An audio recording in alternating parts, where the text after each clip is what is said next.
32 po. 30 na to. 32, tagal na pala yun. Tagal na. Oo.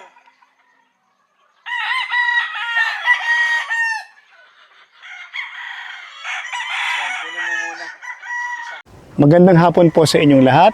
Nandito po tayo ngayon sa Concepcion, Lubao, Pampanga para muling bisitahin itong ating kaibigan breeder dito sa Lubao. Itong 3A's Game Farm, kung inyong matatandaan, ay binisita natin siya last year at ngayon sabi niya sa akin meron siya mga bagong produce ngayon na magaganda, lalo na yung kanyang gold. At saka kukumustahin din natin yung naglaban nila last year doon sa Stag Derby sa Pangasinan.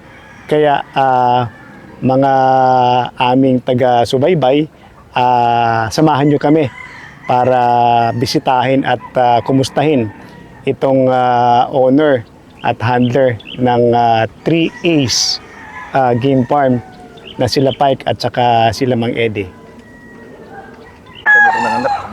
Yeah. So, magandang hapon po sa inyong lahat. Nandito po tayo ngayon sa 3A's Game Farm para kumustahin po yung breeding ng ating kaibigan na sila Mang Eddie at saka si Pike, yung kanyang chief handler.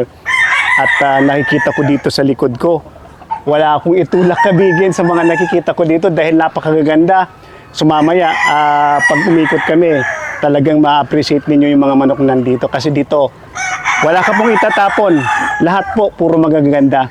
So, well, without much ado, kailangan tawagin ko na si Pikes para kumustahin ko yung mga bagong breeding niya na napalabas ngayong season na to. Sir, good afternoon po, sir. O yan, magandang hapon uli. Nandito tayo sa Lubao, Pampanga at kasama natin dito si Pikes, yung isa sa mga partner ng 3A's Game Farm.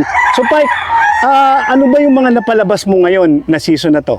Actually, sir, yung mga pinablas namin, yung mga Red Kelso na galing yung baseline kay B-Boy po, B-Boy Enriquez, at saka yung Ormoc Gold na kinprocess namin sa pumpkin sweater. Oo. Nagdadaling kay Dini Cuenca. Oo.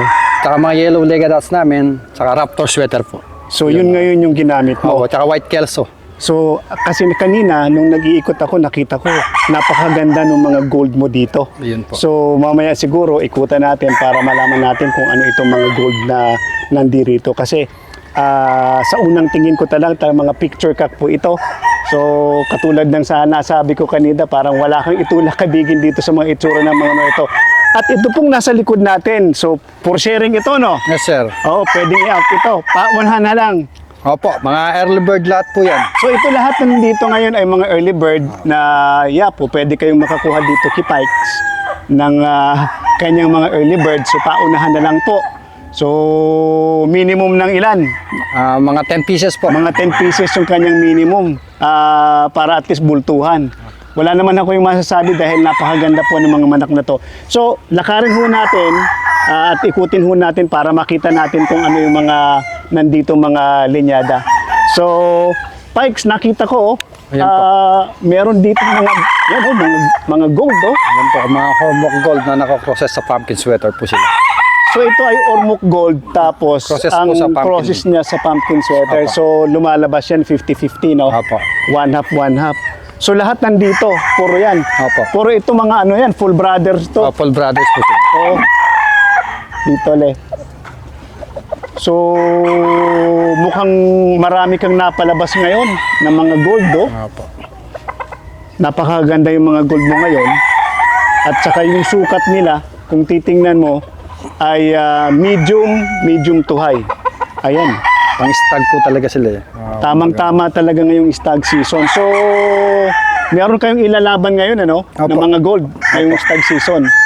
At saka, siguro, kumustahin ko na rin yung laban ninyo noong nakaraan sa Pangasinan. Ayun po. Kasi, di ba, sabi mo sa akin, maglalaban kayo sa Babalikan po Pangasinan. namin ulit yun Oo. kasi medyo magandang mga points Kumusta natin. nyo naging score ninyo doon? Naka-straight 5 po tayo doon, nag-champion tayo. Nag-champion kayo? Out of 109 entries, dalawa lang po kami nag-champion. Okay. So magandang score to. Opo. out of 109 entries, ha? So, dalawa lang silang nag-champion sa Pangasinan. At magkano yung premiuhan doon? Every champion po doon, 750. 700, oo. So, sa lahat po ng mga ating taga-pakinig at saka taga-subaybay, maganda daw po maglaban sa Pangasinan dahil maganda po ang bigayan. Ayan, nabigyan ko na kayo ng tip. So, yung lugar na yun talaga, maganda maglaban doon. So, ano yung mga ginamit yung materialis doon? Isang pumpkin sweater po, dalawang kelso, isang yellow-legged hats, at saka isang sweater. Sweater. Bali, 5 po sila lahat. So, 5. Tapos yung mga bloodline nyo, ito na yung Opo, ipinalabas namin doon. pinalabas na ninyo ngayon. Yung mga kelsos po, almost 13 pieces na naipalabas namin nakaraan. Walang natalo. Walang kahit isa. natalo doon sa kelso ninyo. Opo, nag 2 times pa po yung mga stag namin. Oo, okay. Ginamit namin. So maganda. So ikutin pa natin. Meron pa ako nakikita dito ng mga lahing raptor ito, no? Opo, mga raptor sweater po. Mga raptor sweater ito. Yan, tingnan mo. Para makita, no? Ayan. Tingnan po ninyo itsura ng mga raptor sweater nila. Ito ba, saan mo pinasok ito? Pinasok po natin sa Red Kelso ni Sir B-Boy Enriquez. Okay. So yung raptor ay nakapasok sa kelso. Opo. So medyo heavy, ano yan, one half na yan One half, lalabas. opo. Pero maganda pa rin, no? Kung titingnan mo. Tsaka medium to high station lang po sila. So, Tamang-tama sa pang-stag derby. Pang-istagan talaga, no? Medium to high station. Kaya kung pupunta kayo dito, ayan, mamili na ho kayo dito, paunahan lang. Oo, makikita ho ninyo itong mga gandang klase. Kanina po, nahipo ko, bulto po yung katawan at saka lawit yung dibdib. Yun yung typical na hinahanap natin sa mga mga manok. Ayan, napakaganda po. So, ikutin natin to, Wally, para makita natin ito to. po yung mga pure Kelsos natin na Sige, mamaya ipapakita natin yan. So ito, yung nandito, mga raptor po. mga raptor All sweater. brother yan. po yung mga yan. So, mga battle cross na to, no? Opo. One half na. Ayan. Ito. So, ilan lahat na mga heads na napalabas mo ngayon dito? 150 heads po ng So, 100 early bird po, tsaka 50 local sa local. Meron kayong 15 na local at saka 100 na early bird. So ayun, meron kayong early bird na pagpipilian dito na 100. Paunahan na lang po. Mamaya ibibigay ko sa inyo yung number ni Pikes. Ayan, tingnan natin dito. So meron ka rin ditong mga pang-materialis, no? Opo, mga pure line po. Mga pure lines mo. Mga Ayan. red Kelsos po, white Kelso. Ayan. Ayan, kung maglalaban ko ngayong early bird, pagkakataon nyo na, pwede kayong makakuha dito. Napakaganda po. Eto. Tapos dito, Mga Kelsos po. pure na yan. Opo. So eto, mga pure kelso po ito na pang materials. So definitely, iba naman ang presyo niyan pagka pang materials Opo, na. opo. No? Kasi ito pang materials na yan, nakikita ninyo. Ayan, no, medium to high. Almost high station na rin. Magandang pang material. At saka ito, typical na kelso na wine red tapos white fit, ano? Opo. Meron ding lumalabas na nagbabato ng yellow ng konti, no? Mga light color po. Light colors, ayan. So dito, so ikot tayo dito para makita ninyo. So ito, ano tong mga... Mga yellow-legged hats po. Ito naman mga yellow-legged hats nandito.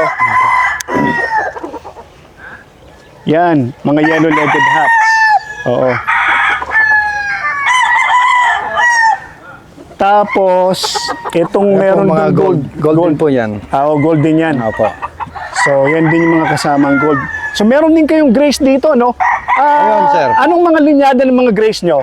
Actually, yung babae pong inay niyan, galing kay Sir B-Boy din, yung Joke Halsey regular gray niya. I see. And then, ikinoses namin dun kay, dun sa, kaya ano po, sa may Bulacan. Kumuha kami dun ng isang pyesa niya kay, ano bang pangalan? So, mga regular grade din ito. Opo. Hindi ba ito mga Los Malos?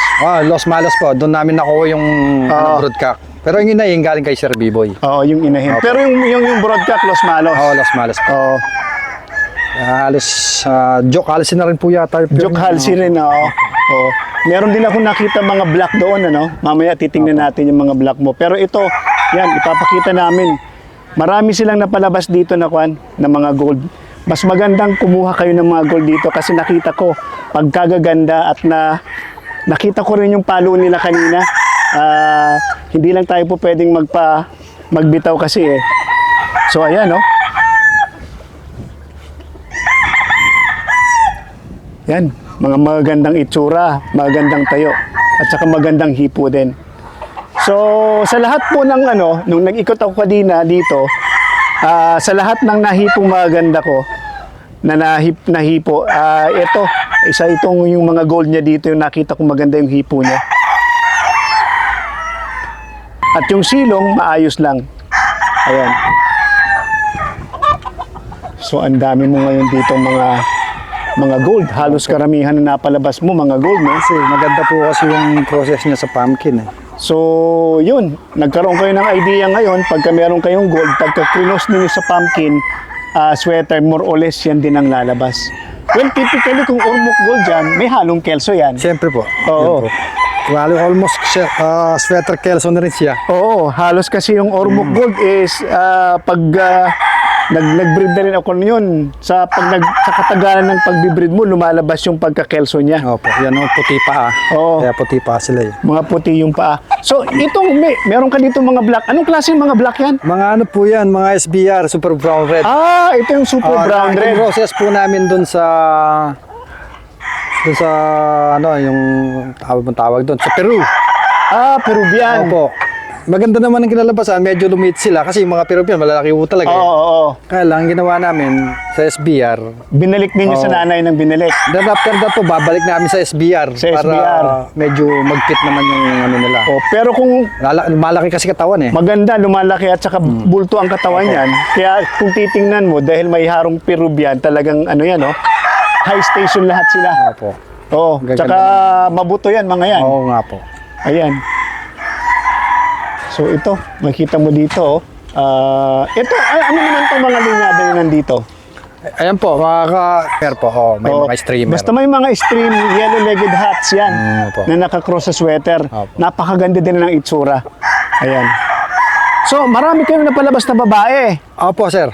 So, pwede rin kayong mag-share ng babae, no? pwede po. Ayun. Okay. Pwede silang mag-share ng mga babae dito. So, punta tayo dito ngayon sa sa likod nila para makita niyo. Ayan. Siguro maganda dito, gawin na lang gradas ninyo to, no? Opo, Oo. bababa na lang po. Para maibaba na lang yan. Layo kasi ayan. ng bitawan, sa likod pa eh. Oo. So, dito sa likod, meron ka makikita dito ng mga gold. Actually, ito yung hinahanda ninyo, no? Opo. Ngayong stag season. So, medyo nakatabi lang po ito kasi panggamit nila ngayong stag season. So, yan, mga bagong pungos yung iba. Ito po, alas itong gagamitin namin. Mga So, ito full ngayon, no? brother. Ito ngayon yung mga gagamitin ninyo. Opo. Ngayong stag season. Yan. Tingnan po ninyo. Ayan, oh. Ayan. Yan yung mga kanilang typical na gold dito. So, maganda pala lumalabas pagka yung gold pinapasukan mo ng pumpkin, Talagang Parang gwapong-gwapo. titingkad po yung balahibo nila. Ha? Titingkad po yung balahibo. Oo, tsaka medyo kip-kip talaga yung balahibo nila. At tsaka kita mo, barakong-barako tingnan. Sige. So, eto lahat to, mga Opo. panlaban to. Mga full brother. Oo. Mga full brothers ang nilaban ninyo ngayon. Opo. Ayan. So, mamaya, paunahan na lang kayo sa mga gustong mag-purchase dito sa kanya. So, ayun. So, dito may mga puti kayo dito, no? Ito mga usual na dati mong mga linyada rin, no? Opo. Pero sa puti po kami, hindi kami nagpapalabas ng Hindi mo pure na. po lahat ang pinalalabas namin. So, dito sa puti, puro pure lahat pinalalabas materialis ninyo. po sila. Para yung gustong makabail, hindi na Oo. sila mahirapang pumunta pa sa malayo kay Sir B-Boy. Oo, kasi share po namin. ayun. Sa So, kanila. ito lahat, ito mga white kelso yan ni B-Boy. Opo. So yan ang mga puro pinalalabas nila, yung mga mahilig sa puti, mahilig sa kelso, ayan. Puro mga pure white kelso yung kanilang pinalalabas. Ayan, yung gustong mag-purchase sa kanila, pwede naman. Pwede rin silang magbigay sa inyo ng ng mga babae kung gusto ninyo. So, sige. Punta tayo dun sa likod. Meron akong nakita dito na parang iba ang kulay ng mga to? Ayan o sir, nakuroses at gray. Gold. Oh, gold gray. So ito naman ay na-cross nila sa ano, sa gold na-cross nila sa green. Kaya no dati yung gray namin original, Bennett gray po. Bennett gray. Kinroses po namin sa Duke. Duke Halsey. Opo, kaya Gray. yung naging kulay nila parang regular gray Regular gray na, no? Oh, matigas ang kulay. Oo, yan, puti na yung kulay. Opo. So ayan. And then meron kayong gray din dito. Ano mga klaseng gray to? Ayun po, Yung mga baby stag na yan. Yung Duke Halsey po. Duke Halsey gray. Opo. Ayan. So, ayan, no? Nandito ngayon yung mga pulet. Ang gaganda po ng pulet, oh. Puro mga gold yung nandito. Ayan. Kung gusto ninyong pumunta dito, pwede kayong mamili dito dahil nagsishare din sila dito. Pwede ba kayo mag-share ng gold dito? Pwede po, sir. Ayan. Ayan. Depende na lang sa pag-uusap. Ayan, oh. Yung mga typical na mga nila, na mga gold over pumpkin sweater. Pwedeng i-cross yan sa sweater din. Opo, So, yan. mas maganda kung sweater din. Mas maganda kung sweater, no, para maganda yung kalalabasan. So ayan, ang dami. Meron din ditong mga pure na white kelso. Ngayon po. Halos mga puti na mga pure. Tsaka red kelso po. Mga red kelso ninyo, mga pure na din. Oo. Mga pure. So dito, halo lahat dito. Merong white kelso, merong gold over pumpkin, at saka red kelso nandito. Tsaka Duke Halsey gray yun po. And then, mga pure po. Yeah, ito, mga Duke Halsey gray na mga Opo. mga pure. Ayan. Ayun. So dito sa likod, Pero po rito yung mga local nating mailan-ilan na hindi pa naglalaban. mga hindi pa naglalaban, mga local, no? Opo. So ito yung mga local ninyo ng mga 50, maliit lang po ang kanilang ranging area dito, pero mga quality po yung mga manok. Ayan, ito. Ito mga broadcock ito. Opo. Yan po yung yellow legadas na Ito yung yellow nag-champion legged hats. namin na 2 times. Ayan. So, maganda talaga maglaban ng mga early bird kasi Opo.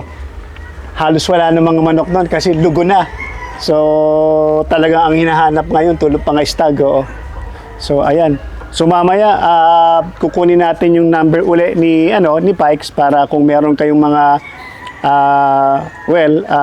katanungan at gusto ninyong kumuha ng kanilang mga magagandang mga manok, pwede nyo siyang tawagan sa kanyang numero. Okay? So, I'd like to take this opportunity para pasalamatan si Pikes. Maraming salamat. Maraming salamat din po, sir. Oo, sa pagpaunlak sa pagbisita namin. So, sa lahat po na gustong kumuha ng mga manok ninyo, Pikes, pwede mo bang ibigay yung number mo sa amin? Kontakin nyo lang po ako sa aking Facebook account, Amiel Angeles. Cellphone number ko po, 0921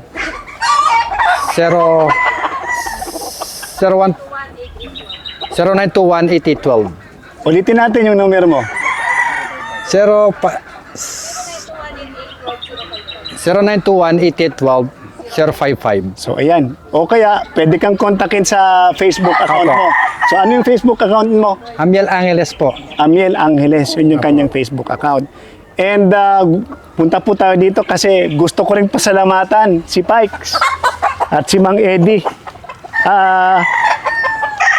Dito sa binigay nilang, nag-share po sila sa atin ng, napili natin na isang gold over pumpkin at saka isang pure na na kelso. Ayan, double left, no? Opo. Double left. So ito yung kanilang mga authentic na kelso na mga B-Boy Enriquez line. So Pikes, maraming salamat po. Ay, likewise po, sir. Maraming salamat din Sa po. ulitin po, sa lahat po ng gusto na mag-inquire, tumawag lang po sa kanya or mag-message lang kayo sa kanyang Facebook account, Amiel Angeles. Alright. Thank you po.